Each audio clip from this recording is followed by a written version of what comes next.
Assalamualaikum warahmatullahi wabarakatuh. Alhamdulillahi rabbil alamin, wabihi nasta'in wa ala umurid dunya waddin. Assalatu wassalamu ala asrafil anbiya wal mursalin wa ala alihi wa sahbihi ajma'in, amma ba'du. Wa qala Allah ta'ala fi kitabil aziz, a'udzu billahi minasy syaithanir rajim. Bismillahirrahmanirrahim. Inna akramakum indallahi atqakum. Al-ayah, sadaqallahul azim. Sahabatku yang dirahmati oleh Allah, pernah suatu ketika ada seorang transgender. Beliau ini sangat berharap dirinya bisa sholat Jumat dengan para jamaah lain di shaf laki-laki. Tapi ada ketakutan dalam dirinya. Takut kalau orang-orang akan menghakiminya. Takut kalau suatu ketika di dalam shaf orang itu akan diusir karena fisiknya yang berbeda dari kebanyakan lelaki. Namun suatu ketika si transgender ini memberanikan diri untuk datang ke masjid. Bagaimana kelanjutannya? Sahabatku yang dirahmati oleh Allah, si transgender ini masih berada dalam kebingungannya ketika masuk ke dalam masjid. Lalu tiba-tiba datanglah seorang takmir masjid. Dia berdiri di depan si transgender itu yang sedang kebingungan berada di dalam ambang pintu masjid. Dalam kebingungannya, si transgender ini berdoa, "Wahai Allah, sesungguhnya aku merasa bahwa diriku ini laki-laki, meskipun secara fisik aku ini perempuan. Wahai Allah, sesungguhnya aku merasa nyaman jika aku berada dalam shaf laki-laki, dan aku tidak merasa nyaman jika aku berada dalam shaf perempuan. Akan tetapi ya Allah, aku ini takut orang-orang akan menghakimiku." Lalu tiba-tiba datanglah seorang takmir masjid yang sedari tadi mengamati gelagatnya. Si takmir masjid ini datang menghampirinya, melihat bahwa fisik dari si transgender ini berbeda dari kebanyakan lelaki. Serta merta si takmir masjid ini menghina si transgender ini. Dia mengatakan bahwa transgender ini adalah makhluk yang dilaknat, pendosa, dan tidak pantas masuk masjid. Kemudian dalam kepedihan, rasa terasing, dan dilecehkan, si transgender ini mengucapkan kata-kata yang membuat orang yang menghinanya terbelalak. Si transgender ini berkata kepada si takmir, "Aku tidak akan sholat di sini. Barangkali Tuhan tidak ada di sini, karena mana mungkin Tuhan yang Maha Welas dan Asih berada di sini bersama orang yang suka menghina, melecehkan orang lain." Itulah kata-kata si transgender itu.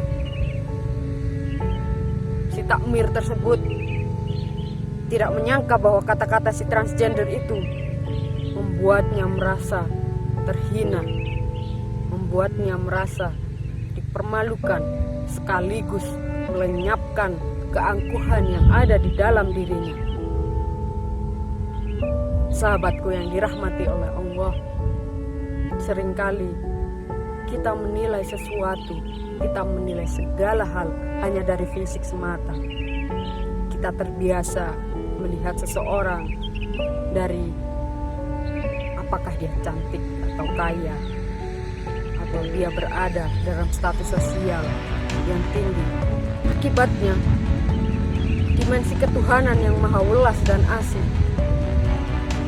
menjadi terbatas oleh penilaian orang-orang yang lupa akan esensi dari ajaran agama.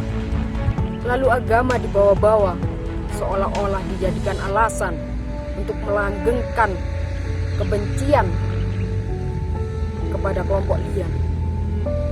Tidak dipungkiri juga terhadap orang-orang dengan identitas gender dan seksualitas yang berbeda. Seringkali kelompok ini dianggap laknat dan sumber malapetaka.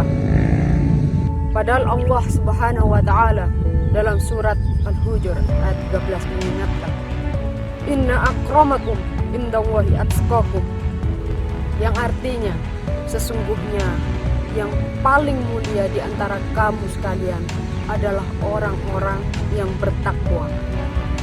Sahabat-sahabat yang dirahmati oleh Allah, bahwa Tuhan memuliakan orang-orang yang bertakwa kepada-Nya.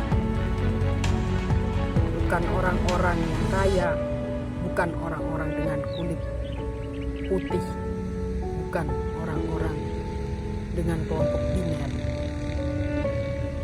bukan identitas gender tertentu. Allah memuliakan orang-orang yang bertakwa kepada-Nya. Sahabatku yang dirahmati oleh Allah, seorang transgender pun memiliki hak yang sama untuk mendekatkan diri kepada Tuhannya. Mereka berhak memiliki spirit ketuhanan untuk mencintai Tuhannya dengan berbagai cara, pun berhak memiliki derajat kemuliaan yang sama dengan manusia lainnya.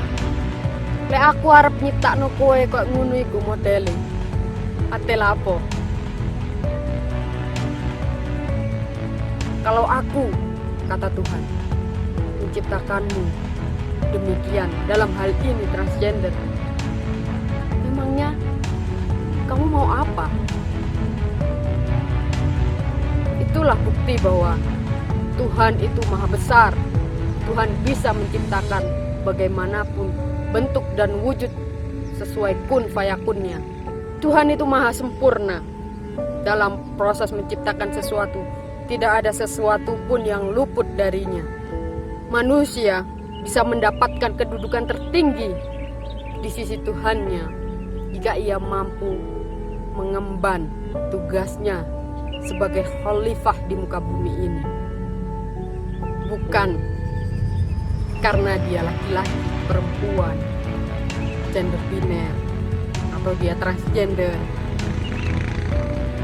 Bukan demikian. Derajat dari sisi Tuhannya, dari amal baiknya, dari kebaikannya, dari cinta kasihnya, penerimaan dan cinta kasih adalah sifat dari Tuhan.